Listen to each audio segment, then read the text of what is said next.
बिस्मिल्लाहिर्रहमानिर्रहीम, अस्सलामुअलैकुम। कैसे हैं आप लोग सब? उम्मीद करती हूँ आप लोग सब खैर खैरियत से होंगे, हंस रहे मुस्कुरा रहे होंगे। अल्लाह पाक आप सबको इसी तरह हंसता मुस्कुराता रखे, आमीन सुम्मा आमीन। नाजरीन, फाइनली बारिश हो गई, बरस गए बादल जो है, लेकिन बादल जो बरसे हैं ना उससे गर्मी बहुत ज्यादा हो गई है। मुझे तो नहीं लगता मौसम सुहाना है, वैसे तो दिख रहा है, लेकिन अगर आप अपने घरों में बैठे हुए ना तो आपको एक हब्स की सूरत हाल महसूस हो रही है। वो जो खुल के जो है ना अब्रे करम बरसता है वैसे नहीं बरसा। मेरी तो ये पर्सनली शिकायत है। और जब आपकी बारिशें होती हैं तो आप जब खाना खाते हैं, अच्छे अच्छे समोसे बनाते हैं, पकौड़े बनाते हैं, उसके साथ साथ अगर आपकी लाइट चली जाए तो लाइट जाना एक इतना दिमाग पे अजियत होता है। मैं अपनी आपके साथ एक एक्सपीरियंस शेयर करूं। कल हमारे घर में लाइट चली गई 3 बजे दोपहर में और रात को आई है 11 बजे। तो मौसम का भी मजा नहीं लिया, एक अजीब सी कैफियत हो गई थी। तो अल्लाह पाक बस ये लोड शेडिंग जो हो रही है, अजीब गरीब मसाइल से हम लोग गुजर रहे हैं, हम सबको सब्र जमील अता फरमाए और हम इस तरह से मुस्कुराते रहे, आमीन सुम्मा आमीन। नाजरीन, आपको पता है हमारा शो हमेशा से होता है बहुत ही जबरदस्त। पहले सेगमेंट में आपकी मुलाकात करवाते हैं हिना अनीस साहिबा से,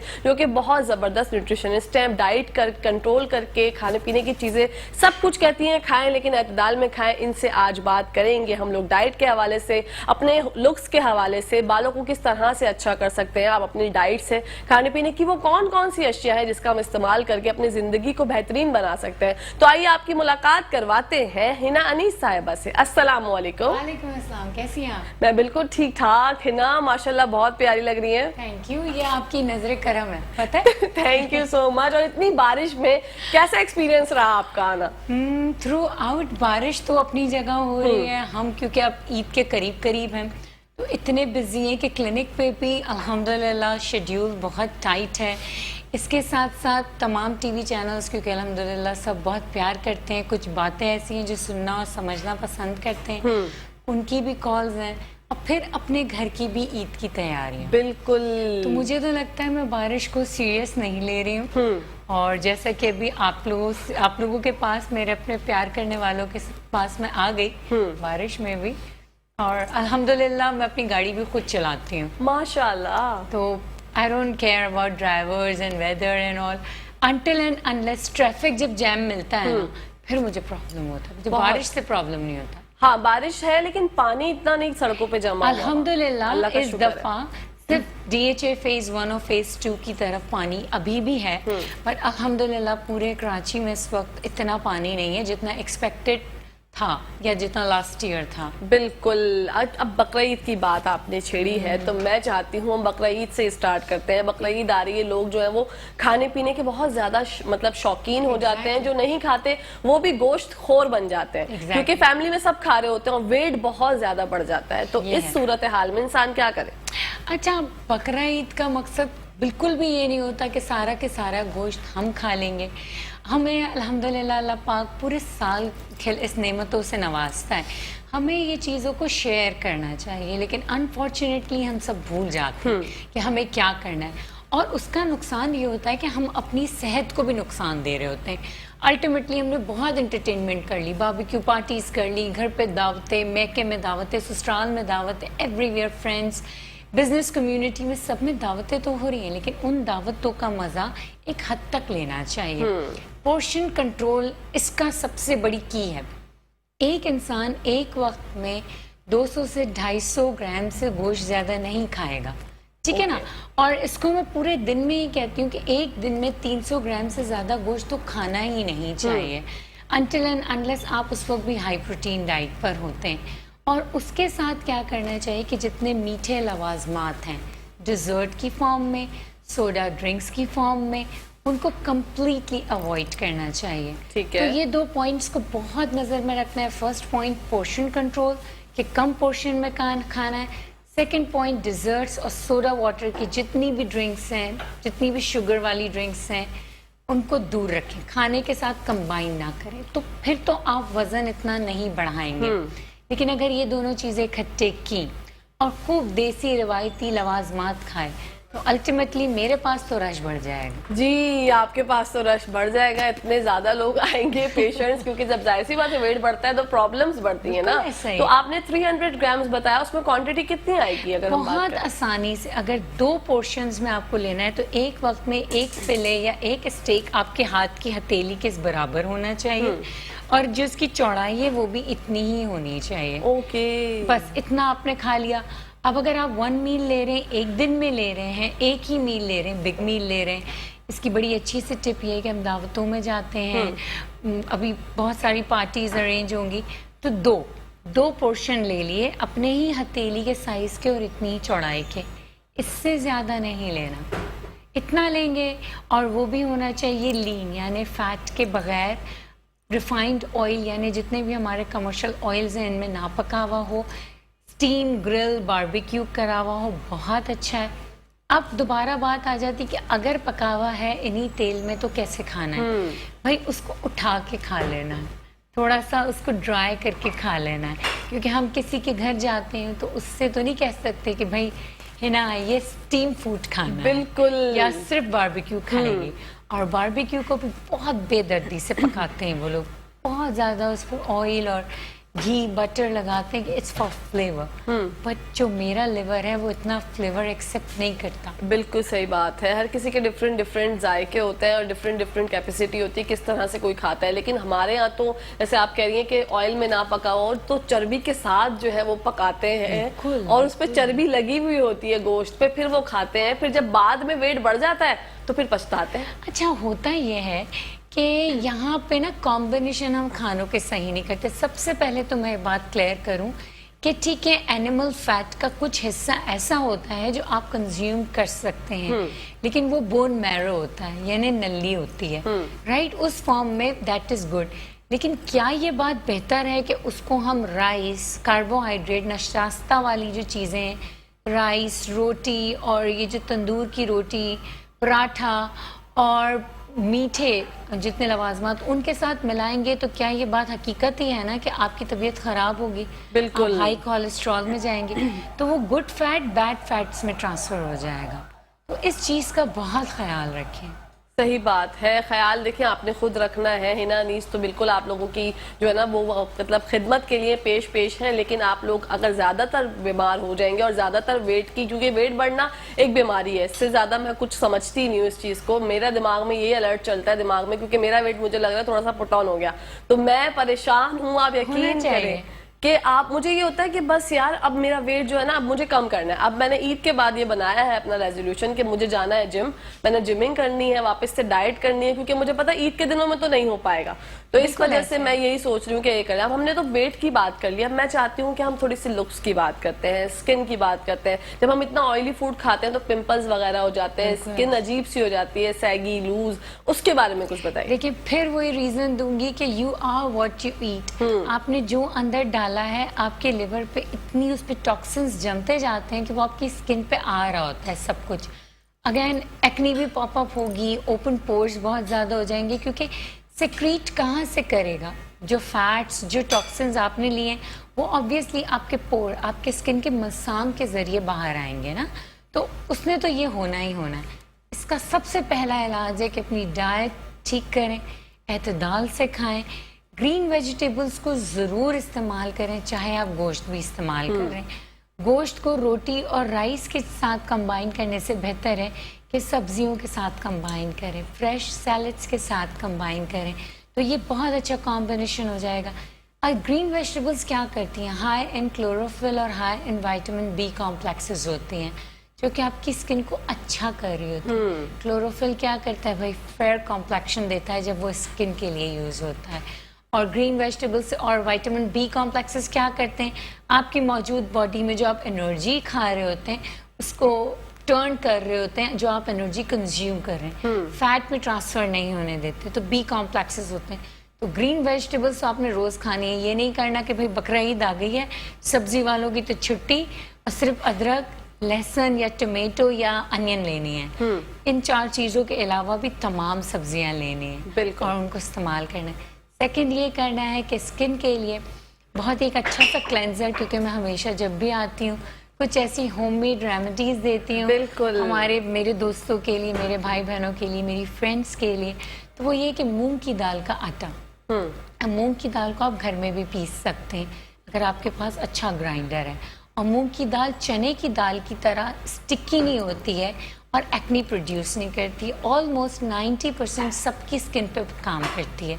मूंग की दाल का आटा ले लें या मूंग की दाल को घर पे पीस लें, उसमें कुछ भी नहीं करना, थोड़ा सा पानी और थोड़ा सा lemon juice. For example 1 table spoon एक फेस के लिए इनफ होता है।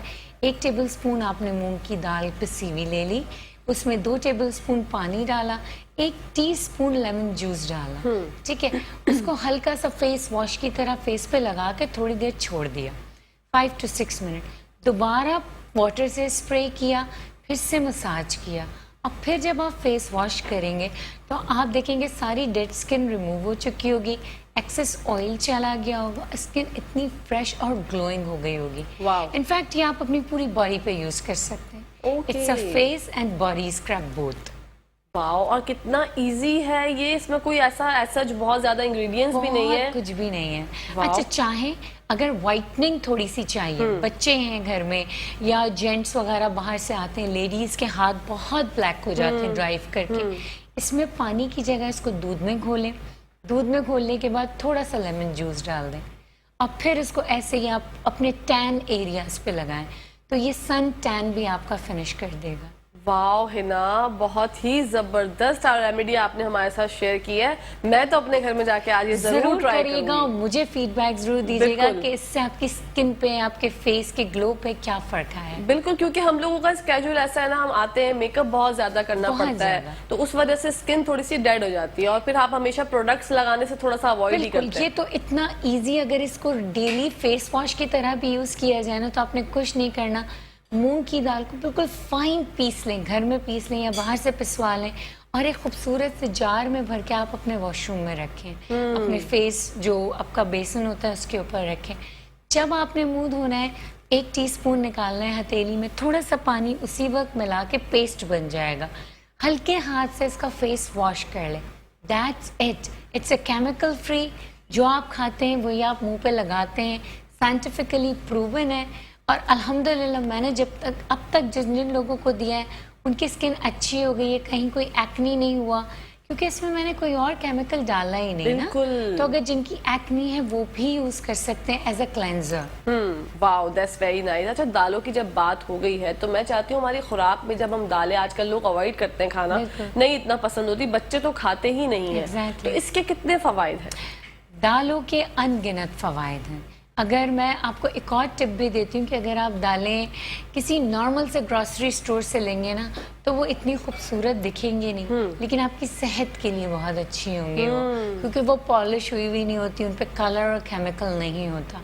तो दाल की ये पहचान है कि वो जितनी चमकदार ना हो तो उसको लिया जाए। ओके। मैं ये नहीं कह रही कि कचरे वाली, पत्थर वाली या गंदी ले लें, जी, जी, जी। बट ये थोड़ा सा ध्यान रखें। अच्छा, दालों में जो एक कंप्लीट प्रोटीन होता है ना, वो ऑलमोस्ट तमाम दालों में पाया जाता है।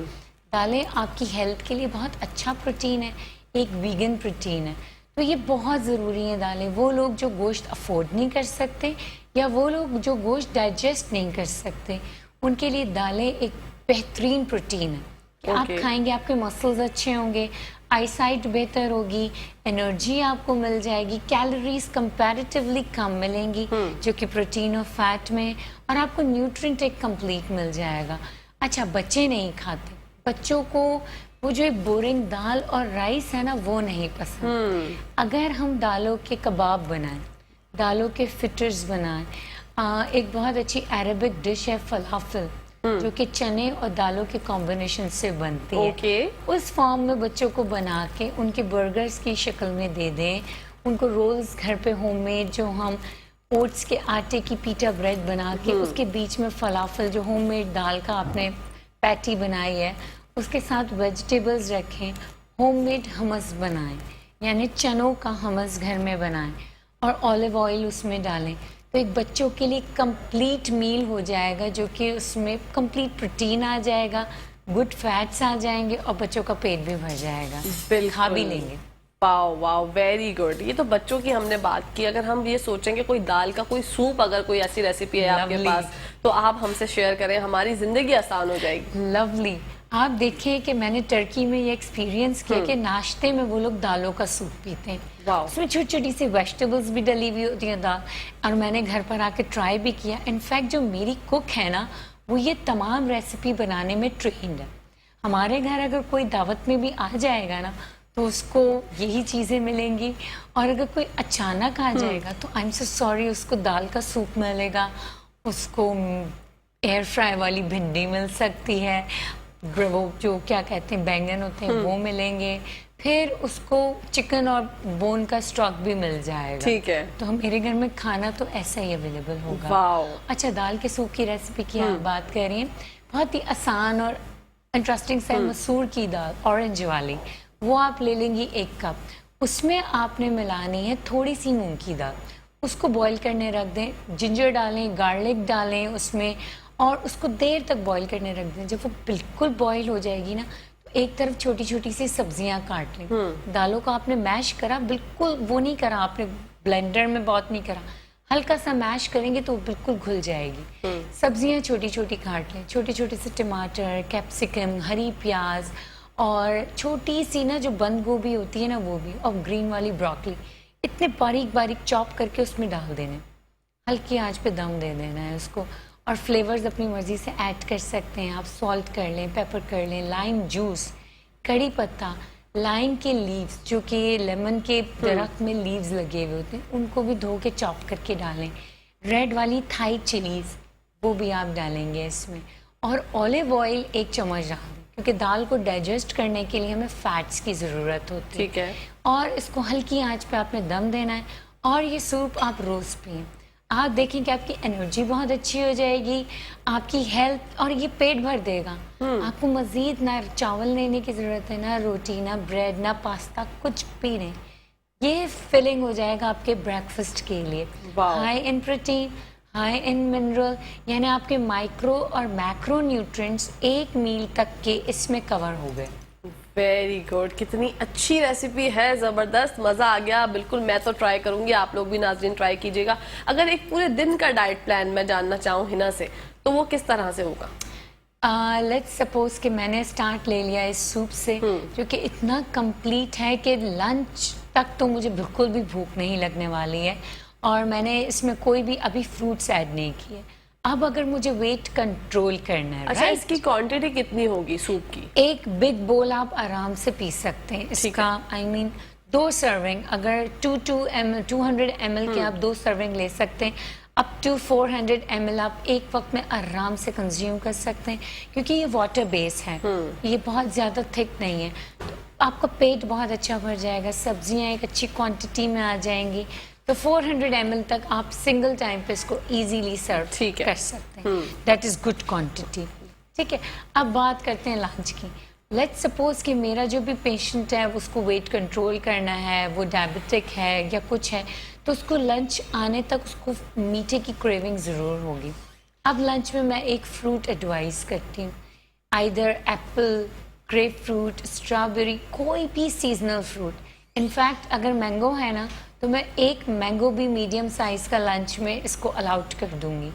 सूप लिया, सूप में आपका पेट भरा हुआ है, आपने मैंगो ले लिया, मैंगो के साथ 1 प्लेट आपने सैलेड की लेनी है।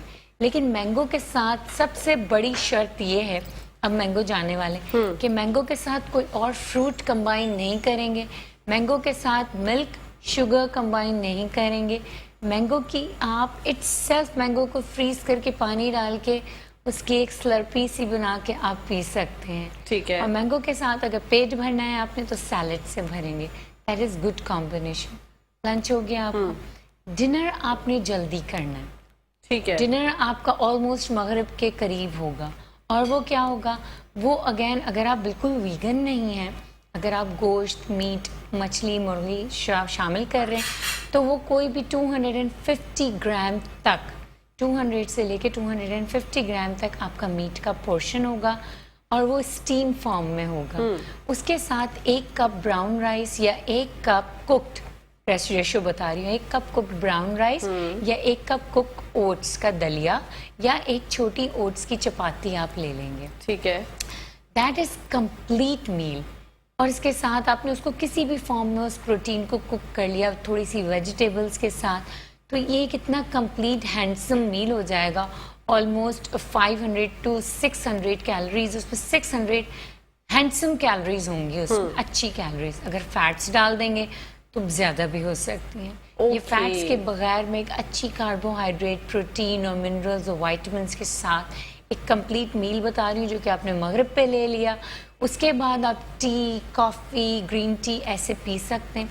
मगरिब के बाद कॉफ़ी नहीं पियेंगे, कॉफ़ी पीनी है मगरिब से पहले पियेंगे। Okay. मगरिब के बाद आप ग्रीन टी पी सकते हैं, ब्लैक टी पी सकते हैं, सौंफ का कहवा पी सकते हैं और आप अगले दिन नाश्ते में तकरीबन आपका 14 घंटे का कम से कम ब्रेक होना चाहिए। ब्रेक होना चाहिए। ये एक हेल्दी पर्सन की डाइट है, आप फॉलो करें, आपको मेरे पास भी आने की ज़रूरत नहीं होगी और आपका जो वेट है ना वो आराम से 1 से 2 kg यानी 4 से 5 pound in a month easily कम हो जाएगा। इजीली कम हो जाएगा। और जब बात हो गई है ब्रेक की जनाब, तो हमें भी ब्रेक पर जाना है। कहीं जाएगा मत, देखते रहिए मुस्कुराती सुबह हमारे साथ मुस्कुराते हुए।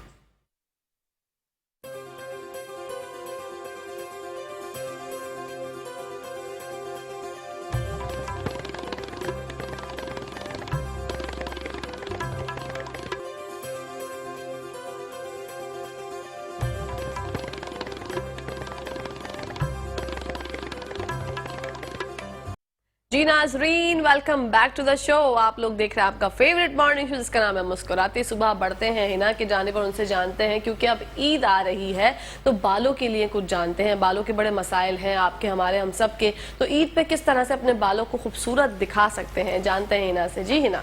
जी, अब ऐसा है कि देखें, सबसे बड़ी बात बालों के तो बहुत सारे मसाइल ऑन गोइंग चल रहे होते हैं, जैसे क्लिनिक पे आके रूल आउट करना चाहिए।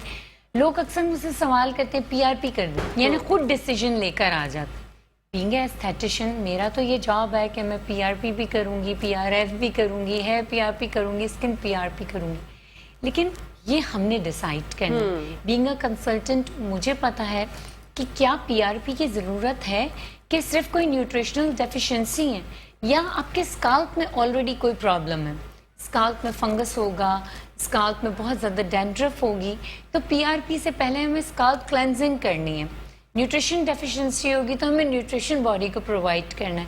तो बहुत सारे ऐसे कंबाइंड ट्रीटमेंट है जो हमें बालों को देखकर ही हमारा पेशेंट को हम रेक्टिफाई कर सकते हैं कि इसका प्रॉब्लम क्या है और फिर उसका सॉल्यूशन देते हैं। कभी कभार कंबाइंड थेरेपीज दे रहे होते हैं, न्यूट्रिशन थेरेपीज भी दे रहे होते हैं, साथ साथ स्काल्प क्लेंजिंग, साथ साथ पीआरपी, साथ साथ हेयर बुटॉक्स, बहुत सारी ऐसी चीज़ें हमारे पास जो हम करते हैं। बट न्यूट्रिशन इज़ अ की फैक्टर। आपकी बॉडी में जहाँ न्यूट्रिशनल डेफिशिएंसी है, जहाँ आप स्ट्रेस में हैं, जहाँ पॉल्यूशन बहुत हिट कर रहा है आप पे, जहाँ आपने बहुत सारे केमिकल ट्रीटमेंट एग्रेसिवली अपने हेड पे लगाए हुए हैं, तो उनका तो साइड इफ़ेक्ट्स आना ही आना है।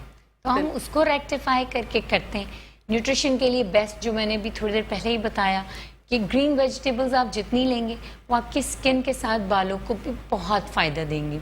एग्स, बालों की जान अंडों में है और इस बात को प्रूवन है कि प्रोटीन जितना एग वाइट में है, बायोटिन इतना ही, जो कि वाटर सॉल्युबल विटामिन जिसको हम हेयर विटामिन कहते हैं, वो बहुत अच्छी मिकदार में, अंडे की साइज पे भी डिपेंड करता है, तकरीबन 4 mcg होता है, उससे बढ़कर भी होता है और 13 से 30 तक रिक्वायर्ड होता है दिन में।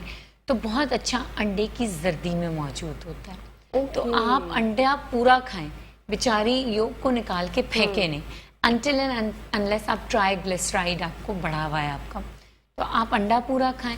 अंडे की जर्दी भी आप अपनी बालों पे लगा सकते हैं, रूट्स में लगा सकते हैं, लेकिन उस वक्त लगाएं कि जब आपको ये बात श्योरिटी हो कि आपके बालों में रूट्स में कोई भी प्रॉब्लम नहीं है, फंगस नहीं है, डैंड्रफ नहीं है, एलोपेशिया नहीं है। तो कुछ एलोपेशिया एक ऐसी ऑटो इम्यून डिजीज़ है कि जिसकी वजह से बाल बहुत गिरते हैं, गोल गोल दायरों में गिर रहे होते हैं, पीछे की तरफ से गिरना पहले शुरू होते हैं, हमें पता नहीं होता कि ये किस वजह से गिर रहे हैं। तो क्लिनिक में ज़रूर विजिट करें, अंडे खाएं, अंडों की सफ़ेदियाँ, अंडों की जर्दियाँ खाएं, ग्रीन वेजिटेबल्स का जूस पिएं, खीरा, पालक, ग्रीन एप्पल, जिंजर मिला के इसका एक जूस बना के पिएं। रेमेडी नंबर 1 तो ये हो गया। एक खीरा, एक सेब ग्रीन वाला, कुछ पत्ते पालक के, एक इतना सा छोटा जिंजर का पीस, इसका अच्छा सा एक जूस बनाएं और रोज़ पिएं, तो इससे आपके बाल बहुत अच्छे होंगे। अंडे रोज़ खाएं, बाल बहुत अच्छे होंगे। एक हेयर मास्क बताती हूँ जो कि आप एज अ प्रोटीन ट्रीटमेंट अपने बालों में लगा सकते हैं, बहुत ईजी है। एक एग योक लेनी है, 2 टेबल स्पून मेयोनीज लेनी है और इसको बहुत अच्छी तरीके से बीट करना है। थोड़ा सा इसमें मिल्क डाल देंगे अगर बहुत ज़्यादा थिक हो रहा है। लेकिन अब लगाना कैसे है? शैम्पू किया बालों को, क्लीन किया, ड्राई किया, सेक्शन किया बालों को। सेक्शन करने के बाद ये जो पतला थोड़ा सा पेस्ट होगा, इसको बालों में ब्रश से लगाया और कोम किया। क्योंकि क्लीन जब बालों में कोई चीज़ लगेगी, सेम डे आपने करना है। मीन्स अभी थोड़ी देर पहले शैम्पू किया, फिर वो बाल ड्राई हुए, फिर उनका ब्रश किया, उनको सेक्शन किया और फिर ये मास्क लगाया और ब्रश करके बालों को स्ट्रेट करके छोड़ देना। किसी भी टॉवल से बालों को कवर कर लें फॉर 30 मिनट्स। 30 मिनट्स के बाद आपने दोबारा बालों को माइल्ड शैम्पू से शैम्पू करना है और उसके बाद जो भी आप कंडीशनर लगाते हैं हल्का सा एंड्स पे लगा लें। आप देखेंगे it's a good protein treatment for your hairs. फिर आपके बालों में लस्टर आएगा। अक्सर मेरे पास ये कंप्लेंट्स आती हैं कि हम कोई भी मास्क लगाते हैं उसके बाद बाल और गिरते हैं और टूटते हैं और वैसा लुक नहीं आता। तो गलती यही होती है कि हम बगैर वॉश किए हुए बालों में मास्क को लगा रहे होते हैं। बिल्कुल। तो वॉश करके लगाएंगे तो जब हम मास्क लगाते हैं वो गीला होता है बाय नेचर। तो जैसे ही हमारे बाल वेट होते हैं तो क्यूटिकल्स ओपन हो जाते हैं, तो वो मास्क अंदर तक पेनिट्रेट हो जाएगा।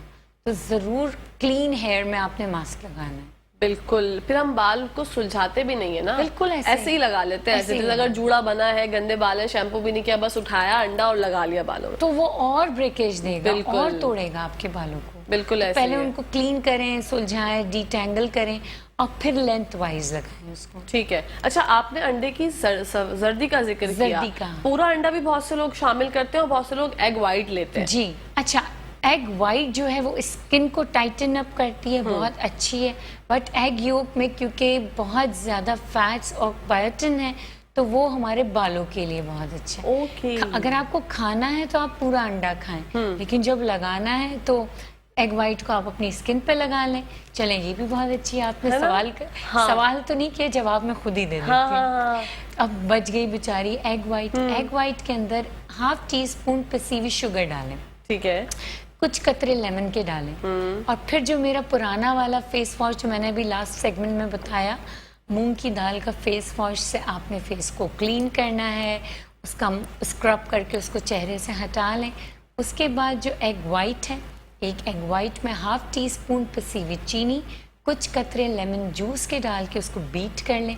बीट करने के बाद एक मास्क की लेयर लगा लें अपने फेस पे और 3 to 4 मिनट्स बाद उसको वॉश कर लें, क्योंकि वो 5 मिनट्स के अंदर बहुत ड्राई हो जाएगा। ठीक है। राइट।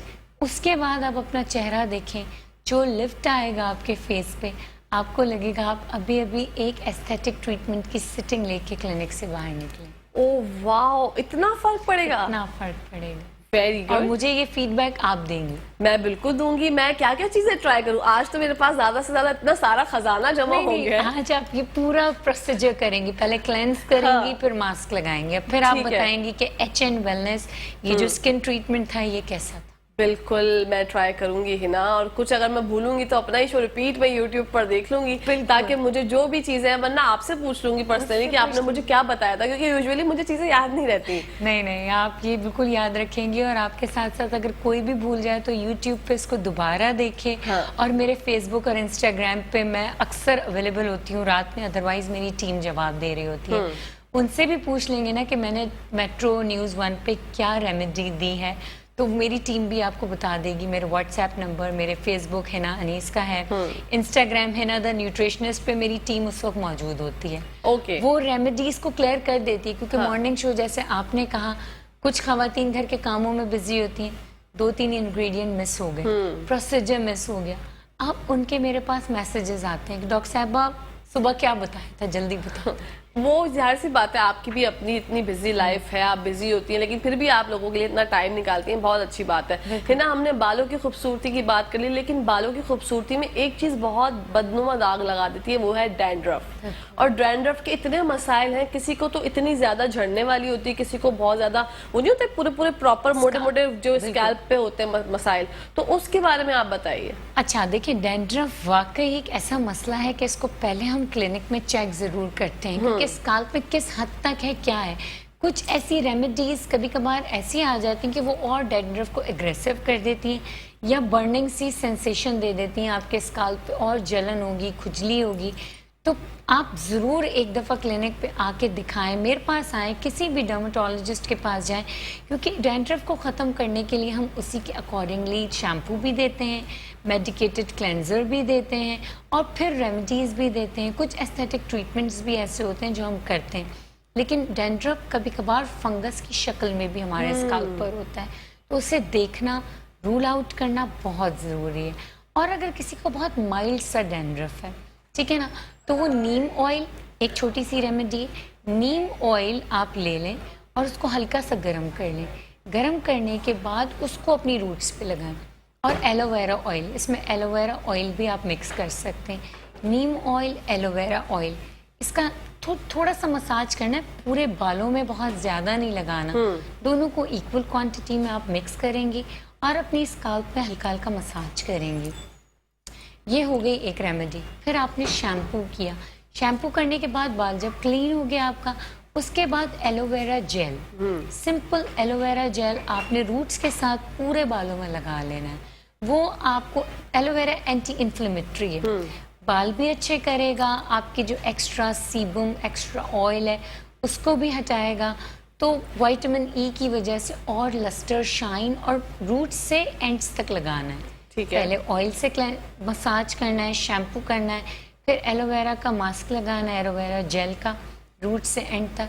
तो ये तो एक बहुत अच्छी रेमेडी है आपके बालों से डैंड्रफ को ख़त्म करने के लिए और एक एक्स्ट्रा शाइन देने के लिए। बिल्कुल। और अगर फिर भी बहुत एग्रेसिव ट्रीटमेंट है, एग्रेसिव सी डैंड्रफ है, तो प्लीज़ क्लिनिक में आके ज़रूर दिखाएं। बिल्कुल, डैंड्रफ के साथ बहुत से लोगों के सर में दाने भी हो जाते हैं क्योंकि आजकल गर्मी बहुत है, तो वो भी ये ट्राई कर सकते हैं जो वो आपने ये बताया। ट्राई कर सकते हैं, लेकिन अगर दाने वाकई पीप वाले या इची हैं कि आप जब खुजाल रही हैं तो आपके नेल्स के अंदर रेड और वाइट सी सीबम आ रही है, फिर तो आपको क्लिनिक जरूर विजिट करना, जरूर आना पड़ेगा ना। घर में फिर आप टोटकों पे मत जाइएगा, टोटकों पे फिर इतना ना जाएं, क्योंकि देखें कभी कभार कुछ ऐसी चीजें होती हैं, नेचुरल इज नेचुरल। मैं हमेशा नेचुरल्स को सपोर्ट करती हूँ, ऑर्गेनिक को सपोर्ट करती हूँ, आयुर्वेदा पे बिलीव करती हूँ, बट अगेन क्लिनिक में विजिट करना बहुत ज़रूरी होता है, क्योंकि हम अपनी मर्जी से या तो गूगल डॉक्टर बने हुए होते हैं या वो रेमेडीज़ जो हम टीवी पे दे रहे होते हैं सिर्फ उस पर रिलाई कर रहे होते हैं और वो आपके लिए सूटेबल नहीं होती। तो ज़रूर क्लिनिक पे विजिट करें।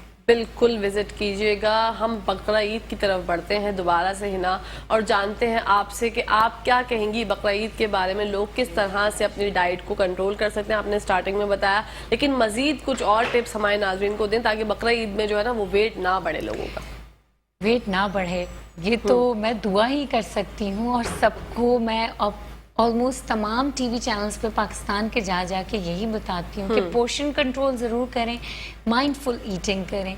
सिर्फ एक बकरा ईद ने तो आना है और थोड़े दिनों बाद चले जाना, और फिर सब हम लोगों ने बैठ के शिकायत ही करनी है कि यार वो कपड़े जो पहले फिट होते थे वो अब नहीं हो रहे। ऑब्वियसली मैं डराती हूँ थोड़ा सा, क्योंकि मैं डराती इसलिए हूँ क्योंकि मैं चाहती हूँ आप सब खुद से प्यार करें, खाने से प्यार ना करें। एग्जैक्टली कम क्वांटिटी में खाने से आप मरेंगे नहीं, आपकी जिंदगी और लंबी हो जाएगी। बिल्कुल ऐसे अच्छा, अब बात आती है रिवायती खानों की, वो तमाम पकवान की जो इस वक्त ईद पे बनेंगे और लोगों ने वो नाम के साथ खाने, तो उसमें पोर्शन कंट्रोल करें। पोर्शन कंट्रोल घरों में बना रहे हैं, फैट्स का इस्तेमाल कम से कम करें। Thank you so much Hina Anees, आपने इतनी जबरदस्त रेमेडीज हमारे साथ शेयर की, बहुत बहुत शुक्रिया। इंशाल्लाह जल्द आपसे मुलाकात होगी। जी नाजरीन, इसी के साथ साथ हम लोग जाते हैं ब्रेक पर। जब ब्रेक से वापस आएंगे तो आपको किचन की दुनिया में लेके जाएंगे, मिलवाएंगे क्वीन से और जानेंगे आज क्या बना रही है। So let's take a break.